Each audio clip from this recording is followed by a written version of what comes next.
Buenas noches. Se habla mucho en México, en Estados Unidos, los presidentes, los congresistas, hablan mucho de los migrantes, pero la tragedia es inagotable, es imparable. Hoy, ahí están las imágenes, 16 migrantes murieron en la madrugada, otro accidente carretero, uno más. Esto fue en la supercarretera Oaxaca-Coacnopalan, a la altura del poblado de San Pablo Huitzo. Esto en los límites de Oaxaca y Puebla. Otros 27 resultaron lesionados, fueron llevados a diversos hospitales. El Instituto Nacional de Migración informó que hasta ahora se sabe que las víctimas serían venezolanas y peruanas, cuando menos en su mayoría. ¿Quién detiene la tragedia de los migrantes? ¿Quién la detiene en el territorio mexicano? Sabemos que es un asunto global, mundial, que se está dando en muchos otros lugares, pero en el territorio mexicano, ¿quién y cómo se puede detener? El presidente López Obrador insistió en que la forma de atender el problema de la migración es atacando las causas que la provocan. Lleva 5 años diciendo eso. Por segundo día consecutivo, además, defendió al presidente Biden y dijo que el presidente Biden no quiere construir el muro fronterizo. Y ellos aclararon que es por una autorización que tienen en el presupuesto y como tienen una oposición, les están exigiendo que construyan estos 36 kilómetros de muro. Yo creo que no se van a construir. Entonces, no se van a construir los 36 kilómetros y ellos no quieren hacerlo. Eso es lo que nos expresaron. Quieren cumplir la ley, pero no están de acuerdo con la construcción de muros. No está de acuerdo el gobierno de Estados Unidos en construir el muro. Ayer lo vimos, lo dijo también el propio presidente Biden. Y hoy el embajador de Estados Unidos en México, Ken Salazar, fue en esa misma dirección. Dijo que la relación entre los dos países no se puede distraer por un pedacito de muro, que se está trabajando conjuntamente, que hay un gran proyecto para darle seguridad a la frontera con tecnología, con más atención a los derechos de las personas, y que un pedacito de muro, que es lo que se está construyendo por mandato, lo que está construyendo el gobierno del presidente Biden, no debe distraer ni en México ni en Estados Unidos de lo esencial que es, pues, que es hacerle frente a esta gran crisis de migrantes. ¿Y cuando los bajaron, los bajó la autoridad mexicana? Sí. ¿Los puso a caminar? Sí. ¿Con los pies adoloridos? Sí, la migración. No nos toman en cuenta, prácticamente no sienten dolor por la gente. No, o sea, no sé qué le pasa al gobierno. Esto lo vimos aquí apenas el lunes. En la última semana se intensificaron los operativos del Instituto Nacional de Migración para evitar que los migrantes suban a los trenes. Hoy el instituto informó que han instalado en las últimas 2 semanas 30 puntos de rescate humanitario en rutas ferroviarias en prácticamente la mitad del país. En 2 semanas, del 18 de septiembre a la fecha, dicen que han sido rescatados o disuadidos de viajar en los trenes, veían 27,000 migrantes, y que 1,5 millones de migrantes han transitado México en lo que va del año. Pero a pesar de los operativos de disuasión, los migrantes pues se siguen subiendo a los trenes. Esto pasó en Ciudad Juárez. Vamos a ver esta imagen, un tren con se calcula unas 300 personas, llegó por ahí de las 3 de la tarde. Y van así, como lo hemos visto en los últimos días, como lo hemos visto semana, montados en el techo de los vagones. Los agentes de migración, apoyados por policías municipales, llegaron después para detenerlos. Llegaron a un operativo en las vías del ferrocarril, a espaldas de la Fiscalía del Distrito Zona Norte, pero pues llegaron tarde, un par de horas después. Ya después de las 5, prácticamente ya no había un solo migrante, ya se les habían adelantado. En otras cosas, hace un par de horas, el clavadista, el medallista olímpico y hasta ahora diputado del PAN, Rommel Pacheco, publicó eso en sus redes sociales. Esta foto junto a Claudia Sheinbaum. Rommel Pacheco, quien quería ser el candidato del PAN al gobierno de Yucatán y que peleó por eso hasta hace unas semanas, escribió: listos para lo que viene. Muchas gracias, doctora Sheinbaum, por hacernos parte de este proyecto.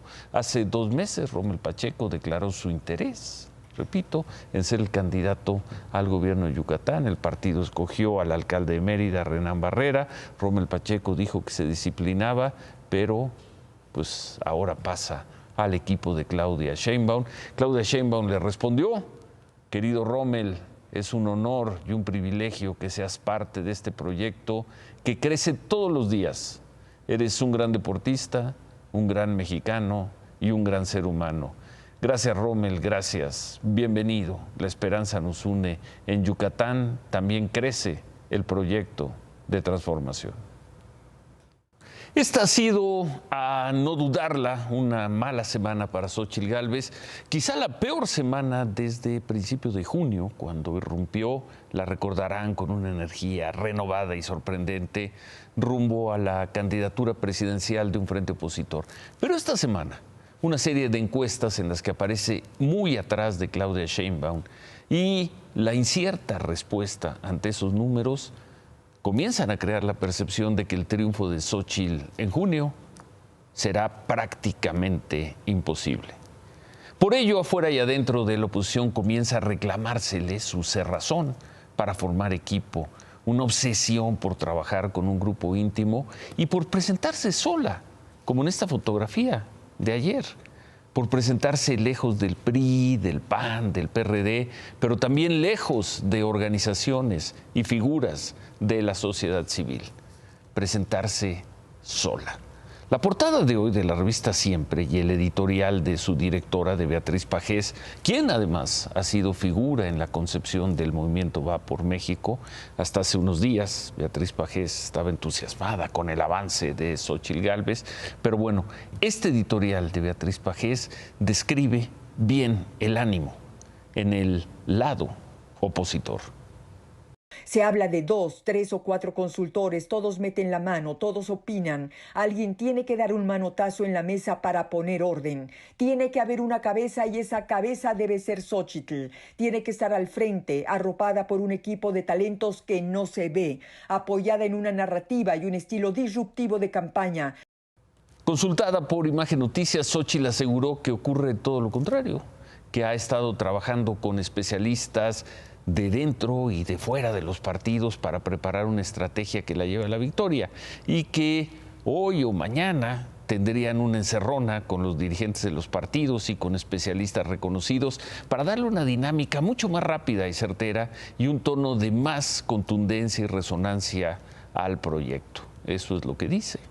Pero hay preocupación.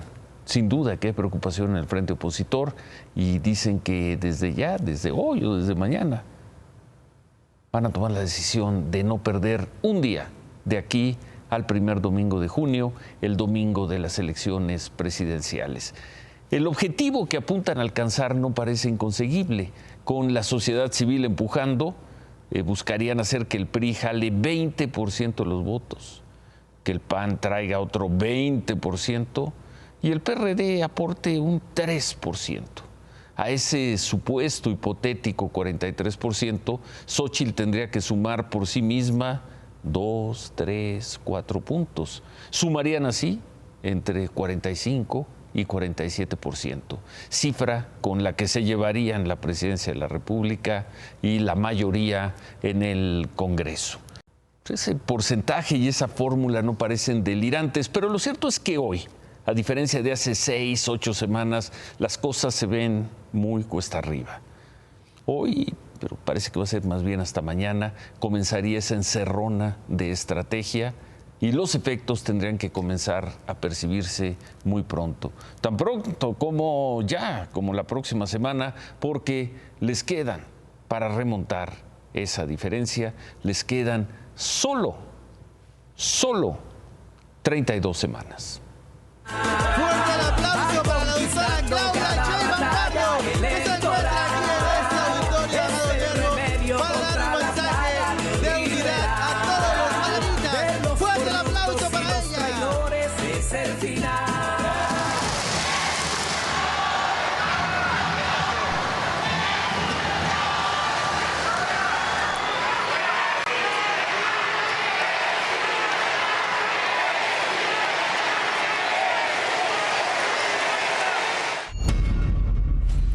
Y mientras tanto, pues Claudia Sheinbaum está en lo suyo y está haciendo lo que tiene que ser. Las encuestas la marcan como clara puntera y ella lo está aprovechando. Las imágenes que veíamos se dieron en el Auditorio Amado Nervo en Tepic.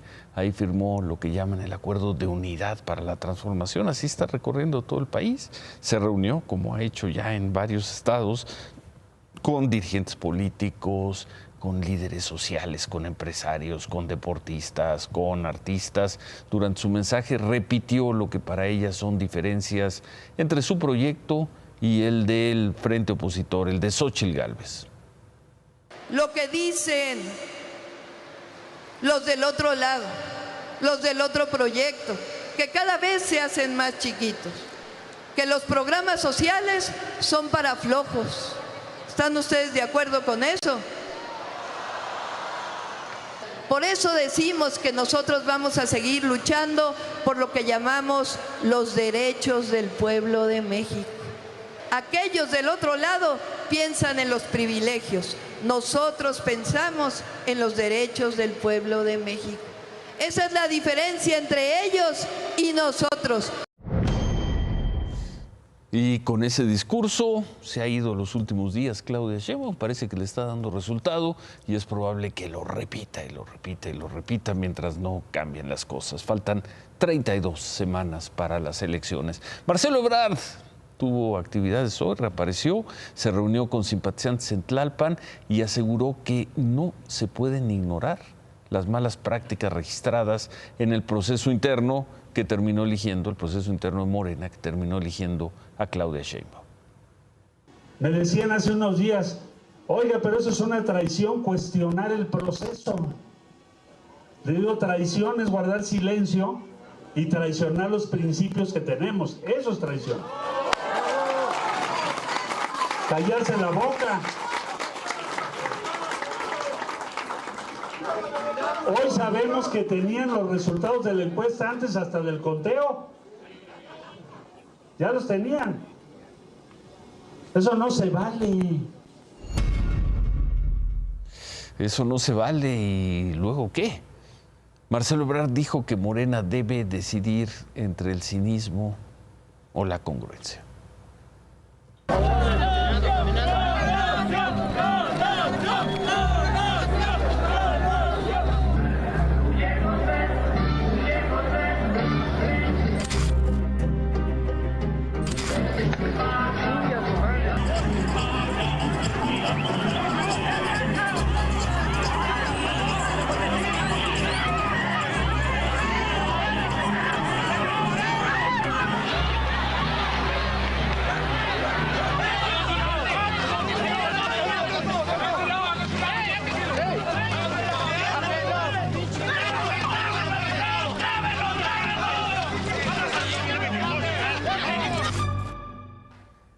29 años y medio de esas imágenes, de la imagen en donde Mario Aburto, él, no un segundo tirador, no otro Aburto, él, Mario Aburto, le disparó y mató a Luis Donaldo Colosio en Lomas Taurinas, en Tijuana, Baja California.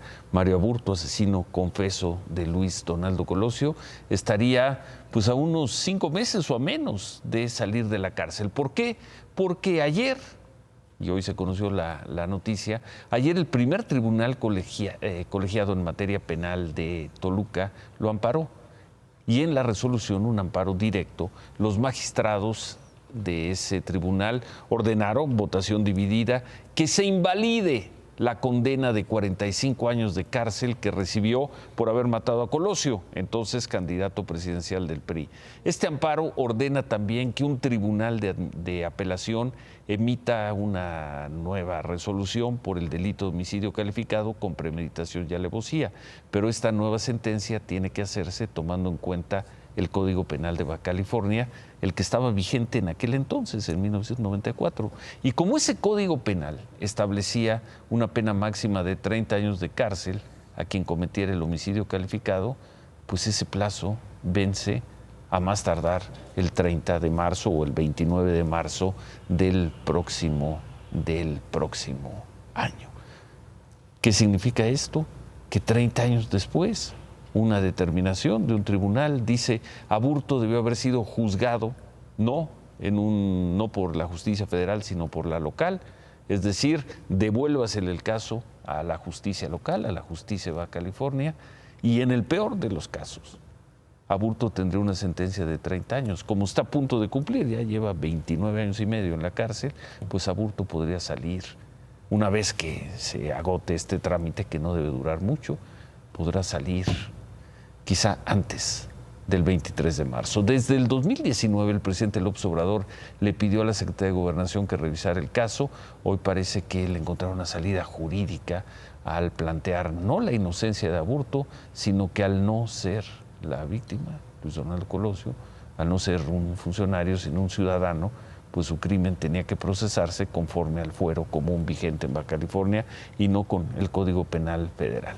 Como sea, el caso de Aburto irá a la justicia de Baja California y, repito, en el peor de los casos, aunque lo encontraran culpable, pues ya habría cumplido su sentencia. Por eso, a más tardar en marzo, Mario Aburto debe estar fuera de la cárcel. Claudia, buenas noches. Buenas noches. Hablando de atentados, hablando de la violencia en contra de los candidatos presidenciables, hoy los 6 sicarios colombianos que fueron imputados por el asesinato del candidato presidencial de Ecuador, Fernando Villavicencio, hace 2 meses, fueron hallados muertos en una cárcel de Guayaquil. Los 6. El gobierno de Ecuador confirmó que a estas 6 personas las mataron durante un motín en el centro penitenciario de Guayas, en Guayaquil. El gobierno también dijo que va a buscar hasta encontrar a los responsables de lo que calificó como un crimen. O sea, asesinaron a los aburtos. Asesinaron a los 6. A los 6 aburtos. A los 6 aburtos. Bueno, ahora, en otras noticias, la activista iraní Narges Mohammadi, presa en Teherán desde 2011, se alzó hoy con el Premio Nobel de la Paz 2023 por su labor en la defensa de los derechos humanos y los derechos de las mujeres.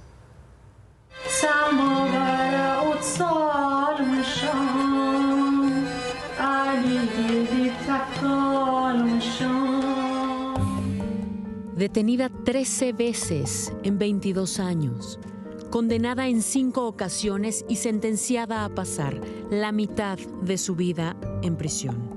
A sus 51 años, Narges Mohammadi recibió hoy el Premio Nobel de la Paz. Nacida en el seno de una familia de clase media, de origen iraní, licenciada en física, una mujer de lucha, decidida a aceptar 154 latigazos y una condena de 31 años, que la deja en aquella delgada línea entre seguir una lucha sin probabilidad de victoria o morir. No concibo la vida sin luchar por los derechos y libertades de las mujeres. San Zendegi Azadi. The Norwegian Nobel Committee has decided to award the Nobel Peace Prize for 2023 to Narges Mohammadi for her fight against the oppression of women in Iran. Ms. Mohammadi is still in prison as I speak. Como si la libertad pretendiera ser un juicio entre lo utópico y lo real, Narges Mohammadi lleva entrando y saliendo de la cárcel más de 12 años por un motivo más político y de raras costumbres que de justicia. Una defensora de los derechos humanos, castigada por ejercer su derecho humano a la libertad de expresión. و خیلی خوشحالم که این ویدیوی من روز تولد من در بین شما خواهد بود و در این حال من فکر می‌کنم که گویین که برای چندمین بار در طی سالهای اخیر دارم به سمت زندان میرم امروز ساعت 5 اما واقعیت اینه که هیچ نگرانی یا ناامیدی ندارم. ¿De cuándo es ese video que veíamos al final? Que veíamos es el año pasado, justo horas antes de ser trasladada nuevamente a prisión. Mohammadi ha estado la mitad de su vida en la cárcel, pero en esta última estadía en prisión ella mandó un mensaje al gobierno asegurando que el encierro solo la hace y la hará más fuerte. Hoy por lo menos 3 de los principales periódicos en Irán publicaron esta información del Nobel, pero no como un logro de Mohammadi, sino como la misma crítica que mantiene el gobierno iraní y mantuvo hoy, calificando al comité del Premio Nobel de intervencionistas y anti-iraníes. Es un movimiento político en nuestra contra. Y aún así, y aún frente a esos regímenes, existen personas como la Premio Nobel de la Paz 2023. Así es. ¿Qué más, Claudia? La mitad de su vida en prisión, Ciro. En otras cosas, el lunes informábamos sobre la página de venta de boletos de la Aerolínea Mexicana de Aviación. Llamó la atención que en la página se muestra un aviso que dice sujetos a aprobación gubernamental. Y la cuestión era, ¿qué significaba eso? Hoy el secretario de la Defensa, Luis Crescencio Sandoval, lo aclaró. Dijo que la Asociación Federal de Aviación C no ha otorgado el certificado como operador y que todavía no pueden vender por eso los boletos. No, pueden reservar, pero no comprar. ¿No? Lo que se puede hacer en la página es simplemente una especie, de apartado. Pero en cuanto quede, dijo el presidente López Obrador, ya lo dijo, en cuanto quede, la aerolínea, la nueva mexicana, comenzará a operar.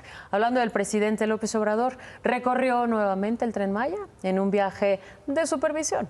El presidente se subió en la estación Cancún, acompañado de funcionarios de su gabinete, de la gobernadora de Quintana Roo, Mara Lezama, el gobernador de Yucatán, Mauricio Vila, y algunos empresarios. Más o menos unas 3 horas después, llegó a la estación Valladolid en Yucatán y reanudó el viaje rumbo a la estación Tella en Mérida. Siguen probando el Tren Maya. Bueno, gracias, Claudia.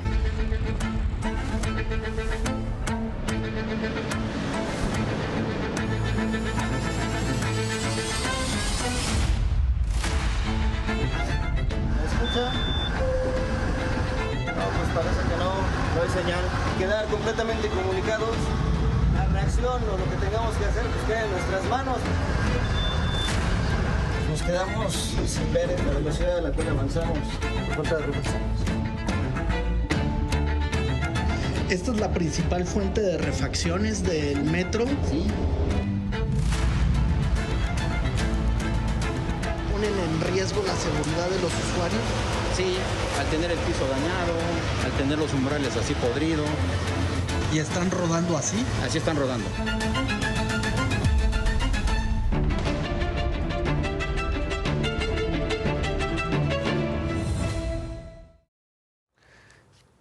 Siete años estamos cumpliendo este mes de octubre y los trabajos, el seguimiento que le ha dado nuestro equipo a todos los problemas en el metro de la Ciudad de México han sido, creemos nosotros, otro de los sellos de estos 7 años. Y ya que hablamos del metro, hoy, el rendir su informe de gobierno, el jefe de gobierno de la Ciudad de México, Martí Batres, informó que antes de que termine octubre, se reabrirá el primer tramo de la línea 1 del metro, es la que va de Pantitlán a Salto del Agua, la cual está en remodelación y supuestamente va a quedar primer mundo, ojalá sea así.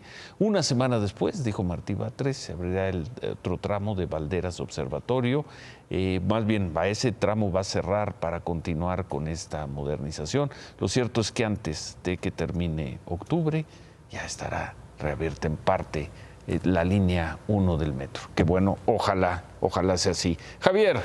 Ciro, ¿cómo estás? El América sigue escalando en este campeonato, está en la cima.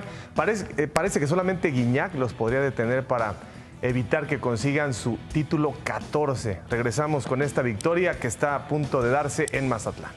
Entonces, y por Imagen Televisión, la postemporada de Grandes Ligas en la Casa del Béisbol. Tenemos juegazos, Vean, Texas contra Baltimore el sábado mañana a las 11 de la mañana, Minnesota contra Houston, cerquita de las 3 de la tarde, y también tenemos partidos y en horario estelar el próximo domingo a las 2 de la tarde, Texas contra Baltimore, y esto es inédito en la televisión mexicana, en la abierta, 6 de la tarde, Minnesota contra Houston, béisbol en Imagen Televisión. Ciro, yo te digo que el América va a ser campeón, ¿cómo la ves? No, Javier, va a ser campeón. Todavía el Cruz Azul puede hacer lo suyo. Ya ni la burla perdona. No, va a ser campeón del América, Lo veo cerca. Bueno. Guarda el video. Gracias, Ciro. No, bueno, pues gracias, Javier. Gracias a Javier. Hacemos una pausa y continuamos. Va a salir Mario Aburto, es un hecho, va a salir en los próximos 6 meses. ¿Cuántos? Después de haber confesado tantas veces que él mató a Colosio, ¿cuántas personas le van a comprar lo que seguramente o muy probablemente va a ser su nueva versión de que él no fue el que mató a Colosio? Volvemos con eso.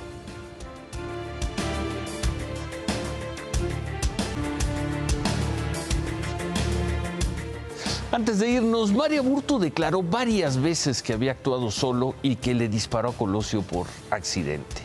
Inolvidable, por ejemplo, la entrevista que le dio en el propio 1994 al inolvidable Jesús Blancornelas para el semanario Z, donde le dijo eso, que él había actuado solo y que por accidente él había asesinado a Colosio.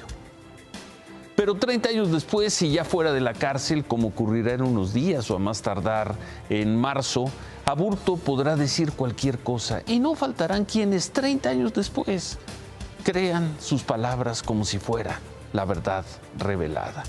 El trabajo de 4 fiscalías y de un gran número de periodistas son trabajos que concluyeron en lo mismo. Aburto fue un asesino solitario confeso. 30 años después es probable que quiera salir a reescribir la historia, a contar lo que sea, y no le faltarán quienes le compren la historia. Se quedan con ¿Qué importa? Gracias, buenas noches, buen fin de semana. Ánimo.